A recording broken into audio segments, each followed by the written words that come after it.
السلام علیکم ورحمۃ اللہ وبرکاتہ نحمده ونصلی علی رسولہ الکریم اما بعد فاعوذ باللہ من الشیطان الرجیم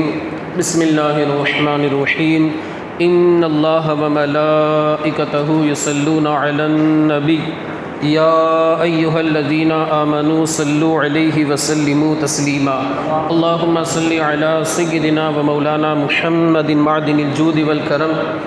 وآلہ الکرام واصحابہ العظام وابنہ الکریم وبارک وسلم سبحانک لا علم لنا الا ما علمتنا انک انت العلیم الحکیم رب اشرح لی صدری ویسر لی امری واحلل عقدۃ من لسانی یفقہوا قولی۔ معزز سامعین کرام، سورہ بقرہ کی آیت نمبر 33 اللہ رب العزت ارشاد فرماتا ہے قال یا آدم انبئہم باسمائہم، یعنی اے آدم بتا دو انہیں۔ کنز الایمان میں حضور اعلیٰ حضرت علیہ رحمت والرضوان نے اس طریقے سے ترجمہ فرمایا ہے کہ اے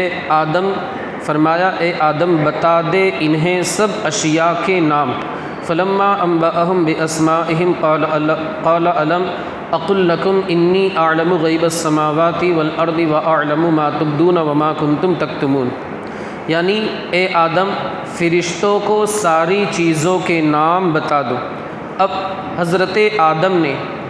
فرشتوں کو ساری چیزوں کے نام اسماء بتا دیے تو اللہ رب العزت نے ارشاد فرمایا کہ میں نہ کہتا تھا میں جانتا ہوں آسمانوں اور زمین میں جو کچھ چھپی ہوئی چیزیں ہیں، اور میں جانتا ہوں جو کچھ تم ظاہر کرتے ہو اور جو کچھ تم چھپاتے ہو۔ یعنی پھر اللہ نے فرشتوں کو مخاطب کرتے ہوئے ارشاد فرمایا کہ میں نے تم سے پہلے ہی کہا تھا کہ آسمان و زمین میں جو چیزیں چھپی ہوئی ہیں اور اسی طرح آسمان و زمین میں جو چیزیں ظاہر ہے وہ تمام کے تمام میں جانتا ہوں، اور اے فرشتوں جو چیزیں تم ظاہر کرتے ہو اسے بھی میں جانتا ہوں، اور جو چیزیں تم چھپاتے ہو اسے بھی میں جانتا ہوں۔ پورا پس منظر آپ حضرات نے سنا ہوگا کہ اللہ رب العزت نے ارشاد فرمایا کہ میں زمین میں اپنا نائب بنانے والا ہوں۔ فرشتوں نے کہا کہ تو ایسے شخص کو نائب بنائے گا جس کی اولاد زمین میں فساد مچائیں گے، خون خرابہ، خون ریزی وغیرہ کریں گے۔ اللہ رب العزت نے ارشاد فرمایا تھا اے میرے فرشتوں میں جو جانتا ہوں وہ تم نہیں جانتے۔ پھر حضرت آدم کو پیدا کیا گیا اور حضرت آدم سے ارشاد فرمایا گیا کہ تم اسماء کے نام ان فرشتوں کو بتا دو۔ اب فرشتوں کو جب پتہ چل گیا کہ حضرت آدم ہم سے افضل ہیں، حضرت آدم ہم سے افضل ہے، تو اللہ رب العزت نے یہاں پر اسی چیز کے تعلق سے ارشاد فرمایا تھا کہ جو چیز تم نے ظاہر کی تھی، یعنی تم نے اپنا ایک اندیشہ ظاہر کیا تھا کہ آدم کی اولاد زمین میں فساد مچائیں گے، یہ چیز تم نے ظاہر کی تھی، اسے بھی میں جانتا ہوں، اور دل میں جو تم نے چھپایا تھا وہ یہ تھا کہ تمہاری یہ نیت تھی، یہ ارادہ تھا، یہ سوچ تھی کہ خلافت کے ہم مستحق ہیں، یعنی ہم فرشتے، آدم اور ان کی اولاد یعنی انسان وغیرہ خلافت کے مستحق نہیں ہیں۔ اللہ تعالیٰ نے فرما دیا کہ دیکھو آدم ساری چیزوں کے نام جانتے ہیں، تم کو ساری چیزوں کے نام بتا دیے، تم نہیں جانتے، اب تم خود بتاؤ کہ آدم بہتر ہوئے یا تم بہتر ہوئے؟ فرشتوں نے اقرار کیا کہ ہاں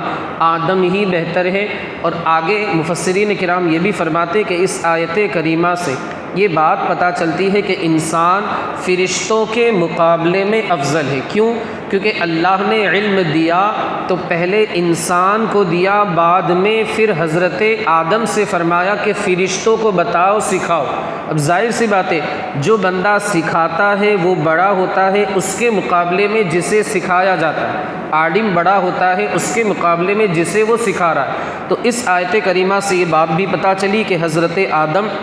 فرشتوں سے افضل ہے، اس لیے کہ فرشتوں کو حضرت آدم نے سکھایا، بتایا۔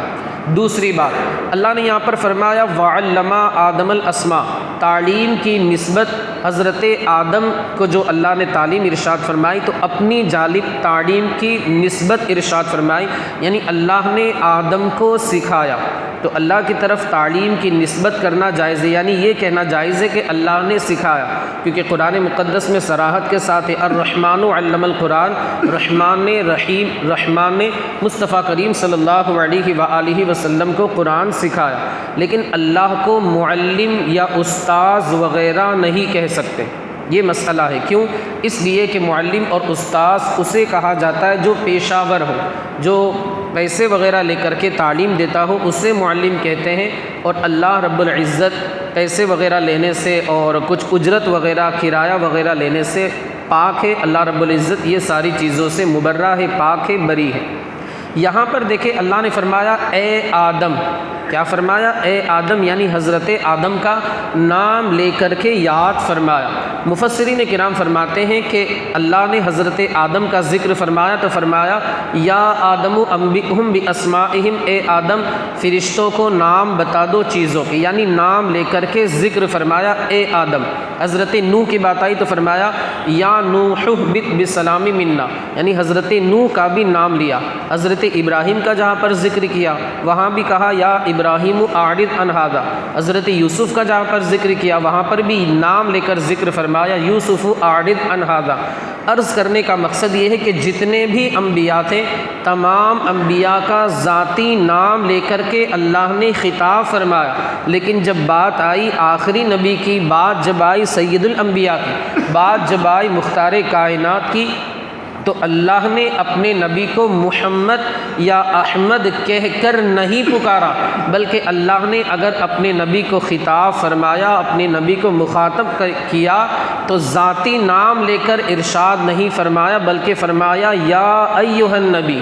یا ایھا الرسول، اے غیب کی خبر دینے والے، اے رسالت کے پیکر، یا ایھا المزمل، اے چادر اوڑھنے والے، یا ایھا المدثر، اے چادر لپیٹنے والے۔ اس سے بھی پتہ چلتا ہے کہ دیگر انبیاء کے مقابلے میں اللہ نے اپنے نبی کی شان کو بڑھایا، یہی وجہ ہے کہ دیگر انبیاء کا ذاتی نام لے کر کے اللہ نے پکارا، لیکن آمینہ کے لال کی جب بات آئی تو اللہ نے نام ذکر نہیں فرمایا بلکہ القابات کو ذکر فرمایا۔ یہی وجہ امام اہل سنت اسی کی ترجمانی کرتے ہوئے فرماتے سب سے اعلیٰ وہ اعلیٰ ہمارا نبی، سب سے بالا وہ بالا ہمارا نبی، سارے اچھوں میں اچھا سمجھیے جسے ہے اس اچھے سے اچھا ہمارا نبی، ملک کونین میں انبیاء تاجدار، تاجداروں کا آقا ہمارا نبی، سب چمک والے اجلوں میں چمکا کیے اندھے شیشوں میں چمکا ہمارا نبی، خلق سے اولیاء، اولیاء سے رسول اور رسولوں سے اعلیٰ ہمارا نبی۔ اللہ رب العزت نے اس طرح اپنے نبی کی شان کو بڑھایا۔ دیگر انبیاء کی شانیں بھی ہمارے سر پر، ہماری آنکھوں پر، لیکن اللہ نے دیگر انبیاء کے مقابلے میں نبی کے رتبے کو بڑھایا، سید المرسلین، سید الانبیاء بنا کر کے مبعوث فرمایا۔ مفسرین کرام فرماتے باقاعدہ اللہ نے حضرت آدم کو حکم دیا فرشتوں کو تعلیم دو، ساری چیزوں کے نام بتا دو۔ اب حضرت آدم کے سامنے فرشتے باقاعدہ مجلس جما کر کے بیٹھ گئے، باقاعدہ مجلس جما کر کے بیٹھ گئے تھے، یہاں تک مفسرین کرام فرماتے کہ جو ان کی ڈیوٹیاں تھیں، بارش برسانا، ماں کے پیٹ کے اندر، یعنی ساری چیزیں جتنی بھی ان کے ذمے تھی، وحی پہنچانا، بارش برسانا وغیرہ وغیرہ، جتنی بھی ذمہ داریاں تھیں وہ ساری چیزوں کو چھوڑ کر اللہ نے ارشاد فرمایا صرف آدم کے سامنے بیٹھو اور تعلیم حاصل کرو۔ پتہ یہ چلا کہ جو اعمال صالحہ ہے ان کے مقابلے میں نبی کی صحبت بہتر ہے۔ نماز، روزہ، زکوٰۃ وغیرہ بے شک ہم سب تسلیم کرتے، لیکن اگر کسی بندے کو مصطفیٰ کریم کا یا کسی بھی نبی کا قرب حاصل ہو جائے، صحابیت کا شرف حاصل ہو جائے، ایک نمازی سے بھی وہ بہتر ہے، ایک عبادت گزار سے بھی بہتر ہے۔ آج کل آپ دیکھیں ایک بندہ نمازی بن جائے، روزہ دار بن جائے، عابد بن جائے، عبادت گزار بن جائے، کتنی بھی عبادت کر لیں لیکن اس شخص کے مرتبے کے برابر نہیں ہو سکتا جس نے نبی کی صحبت کا تھوڑا سا حصہ پایا۔ ایک حدیث پاک بھی ہے کہ ایک شخص مسلمان ہوئے، اب کلمہ پڑھنے کے بعد تھوڑی ہی دیر کے بعد مصطفیٰ کریم کی زیارت کا شرف حاصل ہوا، تھوڑی ہی دیر کے بعد ان کا انتقال ہو گیا۔ یا ایک دوسری حدیث پاک ہے جنگ میں شرکت کی، جام شہادت نوش کر لیا، کلمہ پڑھا، جنگ میں شرکت کی، جام شہادت نوش کر لیا، اب وہ ان کا مرتبہ اتنا بڑا ہو گیا کہ ان کے بعد صبح قیامت تک جتنے بھی عام لوگ آئیں گے وہ کتنی بھی عبادت کر لیں، حالانکہ انہوں نے نماز نہیں پڑھی، روزہ نہیں رکھا، صرف جہاد میں شرکت کی، دیدار مصطفیٰ کیا، اب صبح قیامت تک جتنے بھی لوگ آئیں گے کتنی بھی نمازیں پڑھ لیں، رات جاگ کر کے عبادت کیوں نہ کر لے، وہ صحابی رسول کے مرتبے کے کروڑویں حصے تک بھی نہیں پہنچ سکتے۔ اسے آپ یاد رکھیں، کیوں؟ کیونکہ مصطفیٰ کریم کی صحبت کی برکت ہے، مصطفیٰ کریم کی صحبت کا اثر ہے، مصطفیٰ کریم کے فیضان کا اثر ہے۔ تو یہاں پر آپ دیکھیں حضرت آدم کی جو تقریر تھی، وعظ تھا، خطاب تھا، وہ اتنا امپورٹنٹ اور اتنا اہم تھا کہ اللہ نے ساری ڈیوٹیوں سے سبکدوش فرما کر فرشتوں کو حکم دیا آدم کے سامنے جا کر کے بیٹھو، اس لیے کہ دوسرے کام وہ بعد میں ہوتے رہیں گے، پہلے جو نبی کی صحبت ہے اسے حاصل کر لو، نبی کا فیضان جو ہے اسے جا کر کے حاصل کر لو۔ تو حضرت آدم نے